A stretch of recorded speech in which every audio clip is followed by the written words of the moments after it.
안녕하세요. 돈의 흐름으로 세상을 읽는 남자, 여러분의 경제 멘토입니다. 혹시 갓생 살고 싶으신가요? 매일매일 성장하고 경제적 자유를 향해 나아가는 삶. 그 지혜의 첫 단추는 바로 역사를 이해하는 데 있습니다. 여러분의 경제적 지혜에 축복이 있기를 원하신다면 지금 바로 구독과 좋아요 버튼을 누르는 것이 그 첫걸음입니다. 이건 단순한 클릭이 아니라 더 나은 미래를 위한 여러분 자신과의 약속이니까요. 자, 오늘 우리가 파헤쳐볼 주제는 바로 인류 역사상 가장 거대한 돈을 태우는 지구급 파티, 제1차 세계대전입니다. 무려 7천만 명이 참전했습니다. 이건 그냥 웬만한 나라 인구 전체가 전쟁터로 뛰어든 수준이에요. 역사상 가장 거대한 전쟁 중 하나였고 당연히 가장 많은 희생자를 낳은 비극이었죠. 그런데 이 전쟁, 비극적인 만큼이나 터무니없이 비쌌습니다. 당시 비용을 현재 가치로 환산하면 얼마일까요? 무려 6조 달러. 6조 달러. 감이 오시나요? 현재 가치로 약 8천조 원입니다. 우리나라 1년 예산이 600조 원대니까 이걸로 13년치 국가 예산을 그냥 4년 만에 태워버린 겁니다. 상상이 가시나요? 전장에 있던 병사들뿐만 아니라 후방 공장에서 무기를 만들던 사람들까지 말 그대로 나라의 모든 인적 자원을 갈아 넣은 총력전이었어요. 오늘 영상에서는 바로 이 천문학적인 돈, 이 전쟁 자금이 대체 어디서 나서 어떻게 조달되었는지 그 피비린내 나는 돈의 흐름을 추적해보려고 합니다. 이런 거대한 스케일의 전쟁은 대체 어떻게 돈을 마련했을까요? 제1차 세계대전의 돈 이야기를 제대로 이해하려면 먼저 이 전쟁이 왜 터졌는지부터 알아야 합니다. 많은 사람들이 1914년 오스트리아 황태자 페르디난트 대공 암살 사건이 전쟁의 도화선이라고 알고 있죠. 교과서에 그렇게 나오니까요. 하지만 그건 그냥 핑계에 불과했습니다. 사실 유럽의 강대국들은 이미 서로를 향해 으르렁대며 한껏 긴장감이 높아진 상태였어요. 마치 언제 터질지 모르는 시한폭탄 같았죠. 각자 라이벌 국가에게 전쟁을 선포할 명분만 찾고 있었던 겁니다. 이런 살얼음판 같은 분위기 속에서 거대한 동맹들이 형성되고 비밀 조약들이 오갔습니다. 모두가 방아쇠를 당길 구실만 기다리고 있었던 거죠. 한쪽 편은 연합국이었습니다. 대영제국, 세르비아, 프랑스, 러시아가 주축이었고 나중에 일본, 이탈리아, 그리고 최종 보스 미국이 합류합니다. 그리고 그 반대편에는 동맹국이 있었죠. 독일, 오스트리아-헝가리 제국, 그리고 오스만 제국으로 구성됐고 나중에 불가리아도 이 팀에 합류합니다. 자, 여기서 첫 번째이자 가장 치명적인 착각이 발생합니다. 당시 사람들은 모두 이 전쟁이 아주 짧게 끝날 거라고 믿었어요. 크리스마스 전에는 다들 집에 돌아갈 수 있을 거라고 낙관했죠.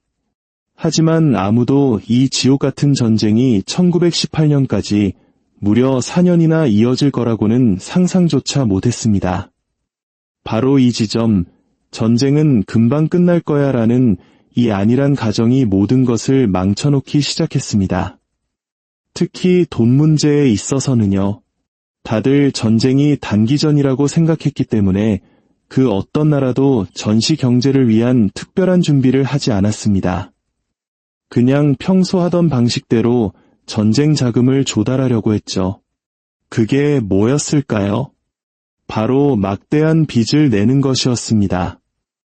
영국이나 프랑스 같은 좀 더 발전된 나라들은 전쟁 채권을 발행해서 돈을 모으려 했습니다. 다른 정부 채권보다 2배나 높은 아주 매력적인 수익률을 제시했죠. 애국심으로 나라에 돈을 빌려주세요. 끝나면 이자 두둑이 쳐서 돌려드립니다. 이런 식이었죠. 하지만 결과는 처참한 실패였습니다. 전쟁 자금을 모으기엔 턱없이 부족했어요. 왜냐고요? 일반 대중, 특히 중산층 시민들은 이 전쟁에 별 관심이 없었습니다.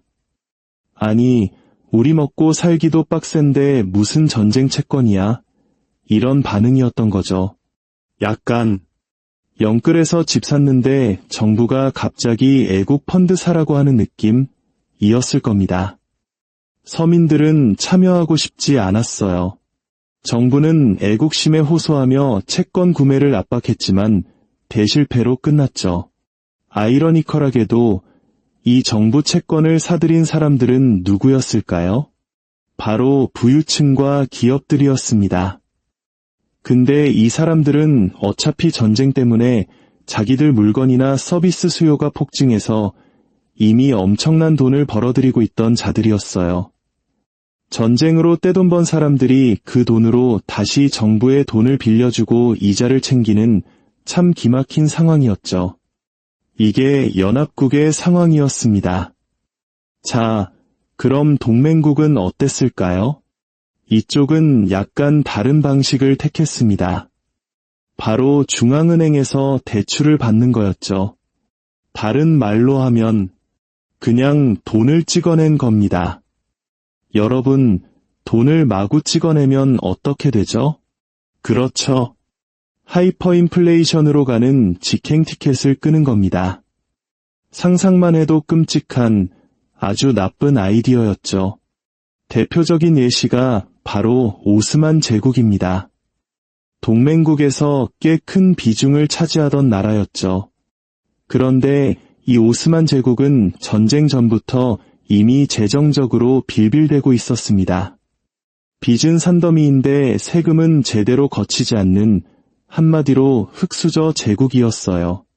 그래서 전쟁이 터지자마자 모든 공무원 월급을 대폭 삭감하고 모든 비상환을 전쟁 끝날 때까지 밀어버리는 극약 처방을 내립니다.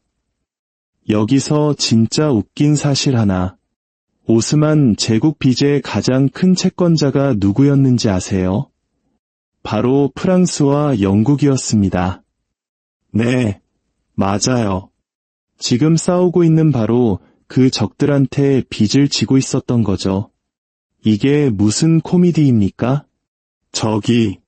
형님들, 전쟁 끝나면 이자 쳐서 갚을 테니 일단 한판 붙으시죠. 이런 막장 드라마가 없었습니다. 빚을 탕감한 것도 아니고 그냥 그 관계를 그대로 유지했어요. 전쟁 끝나고 또 돈 빌려야 하니까요. 보시다시피 전쟁 자금 조달은 처음부터 그냥 개판이었습니다. 총체적 난국이었죠. 채권 발행이나 돈 찍어내기 같은 방법으로는 몇 달은커녕 몇 주 버티기도 힘들었습니다. 하물며 수년간 이어지는 전쟁은 말할 것도 없었죠. 그래서 결국 모든 참전국들은 새로운 자금 조달 수단에 눈을 돌리게 됩니다. 뭘까요? 네, 바로 세금입니다. 여러분의 지갑을 터는 거죠. 선진국에서는 소득세 과세 대상을 더 많은 시민에게 확대했습니다. 그리고 법인세 같은 다른 세금들도 대폭 인상했죠.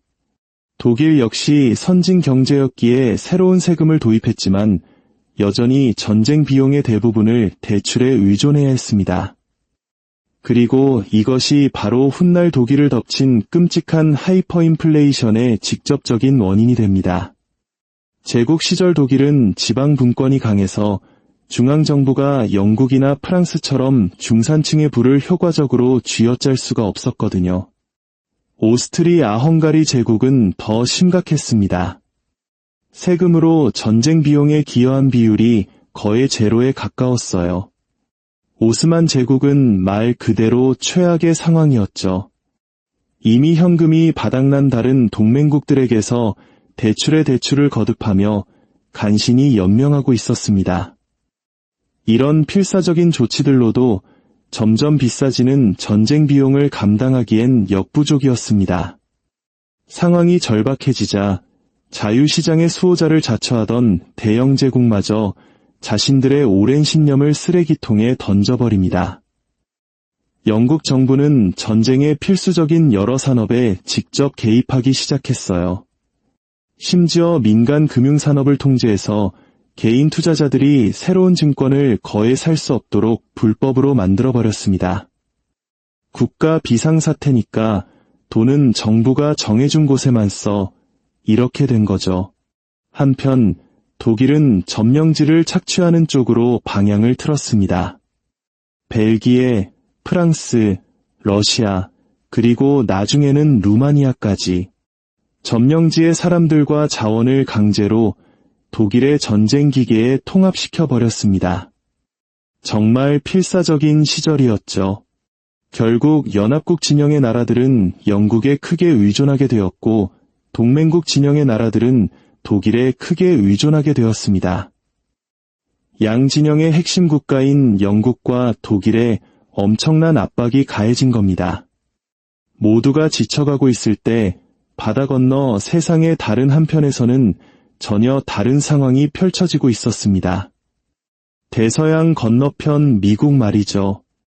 유럽의 전쟁은 미국에게 엄청난 호황을 가져다 주었습니다. 전쟁 중인 국가들이 무기와 보급품을 사기 위해 금을 싸들고 오면서 금이 미국으로 쏟아져 들어왔죠. 익숙한 그림이죠? 미국의 가장 큰 무기 제조업체들의 주가는 하늘 높은 줄 모르고 치솟았습니다. 수년 만에 최고점을 찍었죠. 전쟁이 계속될수록 미국 은행들은 연합국의 전쟁 대출을 확대하기 시작했습니다.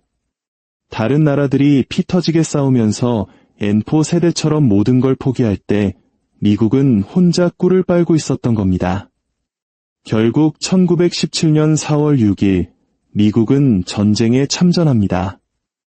이때 미국은 이미 전쟁으로 지칠 대로 지쳐 재정적으로 휘청이던 영국을 제치고 세계 최고의 은행가 자리를 차지한 후였습니다. 물론 이렇게 엄청난 돈을 벌었음에도 불구하고 미국 의회는 전쟁을 핑계로 국내 세금을 인상하는 것을 잊지 않았습니다. 놀랍지도 않죠. 제1차 세계대전 혹은 대전은 한 국가가 자원과 인력을 얼마나 극한까지 동원할 수 있는지를 시험하는 무대였습니다. 모든 것이 끝나고 계산서를 받아보니 연합국 측 비용은 약 1250억 달러, 동맹국 측 비용은 610억 달러였습니다. 인플레이션을 감안해 현재 가치로 환산하면 이 모든 비용은 거의 6조 달러, 즉 8천조 원에 달하는 겁니다. 전쟁이 끝난 후 대부분의 경제는 초토화되었습니다. 그런데도 갚아야 할 막대한 빚이 남아있었죠. 독일은 전쟁의 주범으로 지목되어 연합국에 막대한 전쟁 배상금을 지불해야 했습니다. 하지만 독일은 이미 빚더미에 앉아 있었고 배상금을 지불할 능력이 전혀 없었죠. 바로 이때 미국 정부가 구원투수로 등판합니다. 독일이 배상금을 갚을 수 있도록 대출을 연장해 준 거죠. 자, 여기서 기가 막힌 시스템이 만들어집니다. 미국이 독일에게 돈을 빌려주고 독일은 그 돈으로 연합국의 배상금을 갚고 연합국은 또 그 돈으로 미국의 전쟁 빚을 갚는 아슬아슬한 돌려막기 시스템이 완성된 겁니다. 위태로운 젠가 탑 같았죠. 하지만 몇 년 후 미국 경제가 약해지기 시작하면서 이 시스템은 붕괴합니다.